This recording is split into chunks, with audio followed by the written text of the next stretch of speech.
اپنے انبیاء کرام کی تعریف کی اس صفت کی وجہ سے کہ وہ صرف اللہ سے دعا کرتے ہیں، حالت خوف میں بھی اور حالت امید میں بھی، امید اور امید و بیم کی کیفیت کو لے کر اللہ رب العالمین سے دعا کرتے ہیں۔ اور اس بات کو بھی اللہ رب العالمین نے بیان فرمایا کہ اللہ رب العالمین مضطر کی دعا کو قبول فرماتا ہے، پریشان حال کی دعا کو بطور خاص اللہ رب العالمین قبول فرماتا ہے۔ قرآن کہتا ہے من یجیب المضطر اذا دعاہ ویکشف السوء ویجعلکم خلفاء الارض، کہ کون ہے وہ ذات جو اضطرار میں مبتلا، پریشانی، سخت پریشانی میں مبتلا شخص کی فریاد کو سنتا ہے جب وہ اللہ سے دعا کرے اور اس کی پریشانی کو دور کر دیتا ہے اور زمین میں جانشین بناتا ہے تم کو۔ اب یہاں پر آپ دیکھیں کہ اللہ رب العالمین نے دعاؤں کی قبولیت کا جو مسئلہ بیان کیا ہے یا جو ذکر فرمایا ہے، اس اجابت کی صفت کو مضطر کے حوالے سے بیان فرمایا ہے، المضطر، من یجیب المضطر۔ اب یہ مضطر، اضطرار میں مبتلا بندہ، کوئی ضروری نہیں کہ وہ بندہ مسلمان ہو، کوئی ضروری نہیں کہ وہ بندہ اللہ پر ایمان رکھنے والا ہو، کوئی بھی اللہ کی مخلوق میں سے اضطرار میں مبتلا ہو اور پھر وہ دعا کرے تو اللہ رب العالمین اس کی دعا کو قبول کر لیتا ہے، چاہے وہ اس پر یقین رکھتا ہو یا نہ رکھتا ہو۔ یہ اس آیت کریمہ کے اندر جو وصف جس سے جوڑا گیا ہے اس سے یہ چیز سمجھ میں آتی ہے، اور یہ چیز قرآن کریم کی اور آیات سے بھی سمجھی جاتی ہے کہ یہ ضروری نہیں کہ کوئی بندہ مومن، کوئی بندہ مسلم ہی دعا کرے تو اللہ رب العالمین سنے گا، ایسا کوئی مسئلہ نہیں ہے۔ اللہ رب العالمین تو ابلیس کی بھی دعا کو سنتا ہے، جو اللہ رب العالمین کا سب سے بڑا منکر ہے۔ اللہ رب العالمین سے ہی اس نے دعا کیا تھا جب وہ سارا معاملہ ہوا اور دھتکارا گیا، تو اس نے کہا تھا اللہ رب العالمین سے کہ ربی فانظرنی، قال ربی فانظرنی الی یوم یبعثون، کہ اے میرے رب، اس نے کہا، ابلیس نے کہا کہ اے میرے رب، مجھے اس دن تک کے لیے مہلت دے دیجیے جس دن لوگ دوبارہ اٹھائے جائیں گے، یعنی قیامت کے دن تک کے لیے۔ قال فإنک من المنظرین، اللہ رب العالمین نے فرمایا کہ جاؤ، تمہیں مہلت دی گئی۔ یہاں پر آپ دیکھیں کہ اللہ رب العالمین سے ابلیس نے دعا کی، ابلیس یعنی جو شر کا سب سے بڑا رمز سمجھا جاتا ہے، اس نے اللہ رب العالمین سے دعا کی، اور دعا بھی کون سی کی؟ وہ دعا کی جو آج تک کسی نبی نے نہیں کی، کسی اللہ کے ولی نے نہیں کی، کسی اللہ کے نیک بندے نے نہیں کی، اور وہ کیا کہ اس نے حیات سرمدی مانگی۔ کسی نبی نے یہ دعا نہیں کی قیامت تک ہم کو زندہ رکھیں، وہ ایسی دعا اس نے کی ابلیس نے۔ ایک تو ابلیس نے دعا کی جو اللہ کا سب سے بڑا نافرمان بندہ ہے، اور ایسی دعا کی جو اللہ رب العالمین عام طور پر یہ سمجھا جاتا ہے کہ اللہ رب العالمین اس کو قبول نہیں کرے گا، لیکن اللہ رب العالمین نے ایسی چیز جو اس نے مانگی جو بظاہر ناممکنات میں سے تھا، اللہ رب العالمین نے ابلیس سے اور اس طرح کی ناممکن سمجھی جانے والی دعا کو بھی اللہ نے قبول کر لیا اور کہہ دیا قال فإنک من المنظرین۔ تو یہ دیکھیں آپ کہ کس طریقے سے اللہ رب العالمین دعاؤں کو سنتا ہے، چاہے پھر وہ دعا اپنے نافرمان بندوں کی طرف سے یا ایمان نہ رکھنے یعنی توحید الوہیت کے قائل نہ بھی ہوں۔ ابلیس بھی آخر اللہ رب العالمین کو رب تو مانتا تھا، رب تو ماننے میں انکار نہیں تھا، تبھی اس نے کہا ربی فانظرنی الی یوم یبعثون۔ اللہ رب العالمین کو اپنا رب ابلیس بھی مانتا تھا، اور یہی معاملہ مشرکین مکہ کے ساتھ بھی آتا ہے کہ مشرکین مکہ جو اللہ رب العالمین کی الوہیت کا انکار کرنے والے تھے، اللہ رب العالمین کی ربوبیت کا انکار نہیں کرتے تھے، اور دعا یہ ربوبیت کے مظاہر میں سے ایک مظہر ہے، اور جب وہ لوگ دعا کرتے تھے تو ان کے مشرک ہونے کے باوجود اللہ رب العالمین ان کی دعاؤں کو قبول کرتا تھا۔ جیسا کہ اللہ رب العالمین نے فرمایا کہ جب ان کی کشتیاں بھور میں پھنستی تھیں، اور سمندر کی کیا نام ہے بے لگام موجیں جب ان کو ڈھانپ لیتی تھی، وَإِذَا غَشِيَهُم مَوْجٌ كَالظُّلَلِ دَعَوُا اللَّهَ مُخْلِصِينَ لَهُ الدِّينَ فَلَمَّا نَجَّاهُمْ إِلَى الْبَرِّ فَمِنْهُمْ مُقْتَصِدٌ وَمَا يَجْحَدُ بِآيَاتِنَا إِلَّا كُلُّ خَتَّارٍ كَفُورٍ۔ اب یہاں پر دیکھیں کہ یہاں پر وہ لوگ جب اللہ مشرکین ہیں اور جب اللہ رب العالمین سے دعا کرتے تھے تو اللہ رب العالمین ان کی دعا کو قبول کر لیتا تھا، ان کو اس طوفان سے، طوفان بلاخیز سے اللہ رب العالمین نجات بخش دیتا تھا۔ اور نجات بخشنے کے بعد اللہ رب العالمین فرماتا ہے کہ ان میں سے کچھ لوگ تو درمیانہ روی اختیار کرنے والے تھے اور کچھ لوگ جاہلین تھے جو اللہ رب العالمین کی نعمتوں کو جانتے بوجھتے ہوئے اس کے بعد پھر اس کا انکار کر بیٹھتے ہیں۔ اسی طریقے سے اللہ رب العالمین نے مشرکین ہی کے حوالے سے قرآن کریم کی ایک اور سورہ اسراء میں آیت نمبر 67 میں فرمایا کہ وَإِذَا مَسَّكُمُ الضُّرُّ فِي الْبَحْرِ ضَلَّ مَن تَدْعُونَ إِلَّا إِيَّاهُ۔ اللہ رب العالمین نے فرمایا کہ جب تم کو سمندر میں تکلیف گھیر لیتی ہے، تکلیف پہنچتی ہے، تو وہ سارے معبودان باطلہ ہوا ہو جاتے ہیں، رفو چکر ہو جاتے ہیں سوائے اللہ رب العالمین کی ذات کے۔ اس کا مطلب ہے کہ اللہ رب العالمین ہی وہاں ان کو کام آتا ہے۔ تو یہاں پر بھی دیکھیں آپ، اللہ رب العالمین مشرکین مکہ، جو مشرکین تھے جن سے لڑائی کے لیے اللہ کے رسول صلی اللہ علیہ وسلم آئے، جن سے جو ہے مارکہ آرائیاں ہوئیں شرک کی بنیاد پر، ان لوگوں کی بھی دعا اللہ رب العالمین قبول فرماتا ہے۔ تو اللہ رب قرآن کریم کے اندر اس طرح کی بے شمار آیات ہیں جن میں اس چیز کا تذکرہ ملتا ہے۔ اور چونکہ اللہ رب العالمین ساری مخلوقات کا رب ہے، وہ مومن کا بھی رب ہے، کافر کا بھی رب ہے، اور کافر کی اس کی ربوبیت کا اقرار یہ اس بات کا مقتضی ہے کہ اسے عطا کیا جائے، اور مومن بھی اللہ رب العالمین کو رب مانتا ہے، اس حوالے سے مومن کا بھی حق ہے کہ اللہ رب العالمین اس کو عطا کرے۔ تو اللہ رب العالمین مومن کو عطا کرتا ہے تو اس کے حق میں وہ چیز نعمت ہو جاتی ہے، اور کافر کو بھی اللہ رب العالمین عطا کر دیتا ہے تو وہ اس کے حق میں عذاب اور سزا ہو جاتی ہے۔ تو اللہ رب العالمین پکارنے والے کی پکار کو سنتا ہے، اور اسی طریقے سے اللہ رب العالمین ضروریات کو مکمل کرتا ہے، ضروریات کو کی تکمیل کرتا ہے۔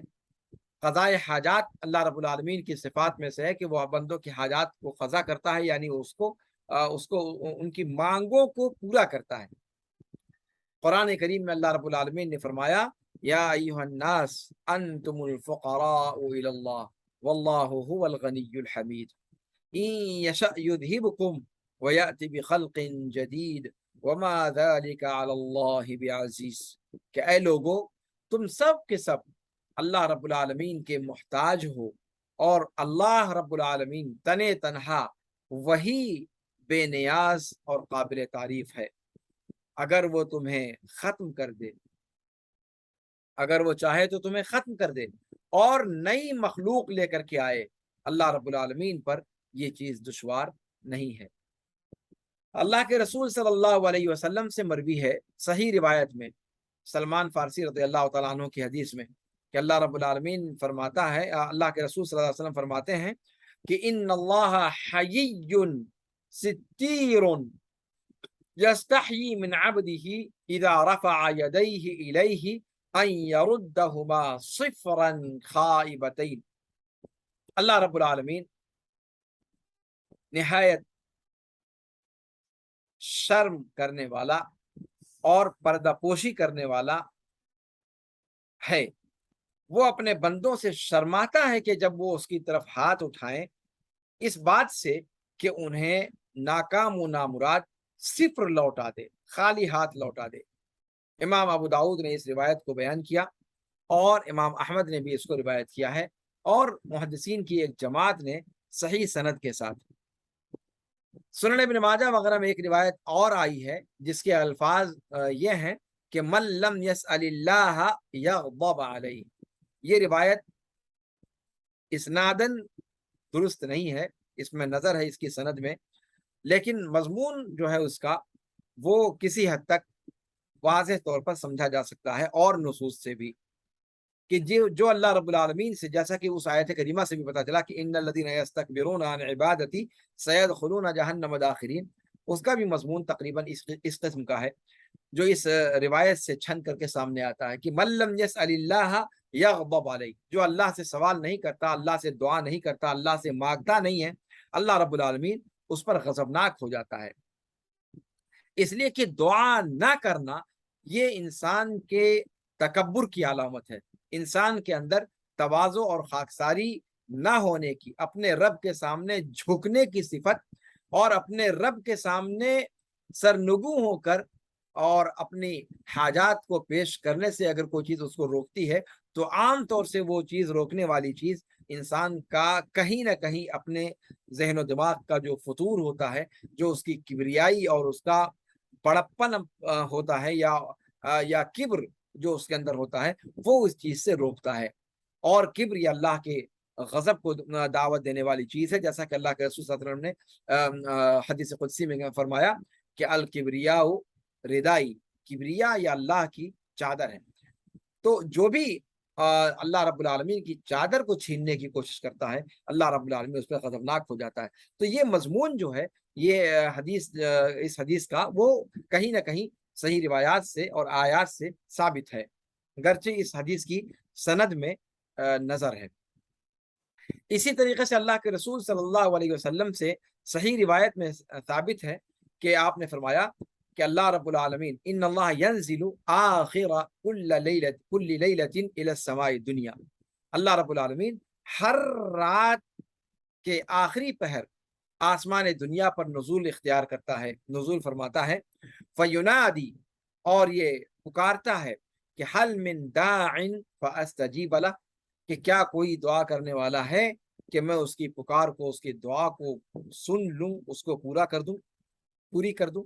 حل من سائل فاعطیہ، کیا کوئی مانگنے والا ہے کہ میں اسے عطا کر دوں۔ حل من مستغفر فاغفر له، کیا کوئی استغفار کرنے والا ہے کہ میں اس کی بخشش کر دوں۔ اور یہ اس بات پر دلالت کرتی ہے حدیث کہ اللہ رب العالمین بندوں کی حاجات کی تکمیل فرماتا ہے اور ان پر خیرات اور نعمتوں کی لگاتار بارش کرتا رہتا ہے۔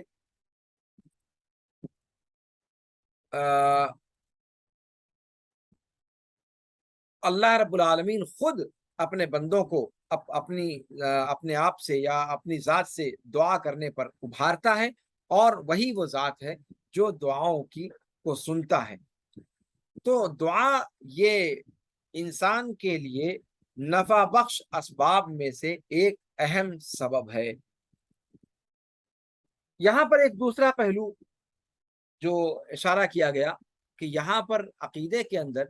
ربوبیت کی صفت یا ربوبیت کے مظہر میں سے اس ایک مظہر کو ذکر کرنے کا مقصود یہ ہے کہ اس میں غلاة صوفیہ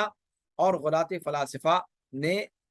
الگ راہ اختیار کی ہے، الگ ڈگر اختیار کی ہے۔ صوفیہ کا کہنا ہے کہ صاحب اللہ رب العالمین نے ہر چیز کو مقدر کر رکھا ہے، اللہ رب العالمین نے ہر چیز کا ایک اندازہ پہلے سے رکھا ہے، اور وہ چیز اس اندازے کے مطابق ہوتی چلی جاتی ہے۔ تو اگر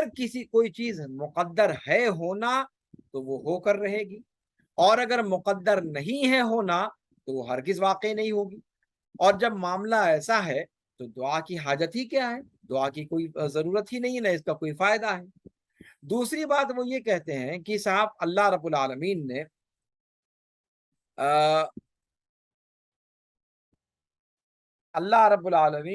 نے اپنی مخلوقات کو عادی بنا دیا ہے، اور اللہ کا طریقہ ان کے اندر یہ ہے کہ وہ مخلوق کو ہر وہ چیز خود ہی عطا کرتا ہے جس کی ضرورت مخلوق کو ہوتی ہے۔ اللہ رب العالمین نے ان کے دلوں کو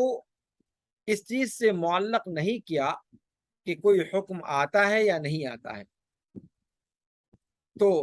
قلوب کا، دلوں کا اخلاص کامل یہ ہے کہ انسان جس حال میں رب رکھے اس حال میں راضی رہے، اور اللہ رب العالمین کی طرف سے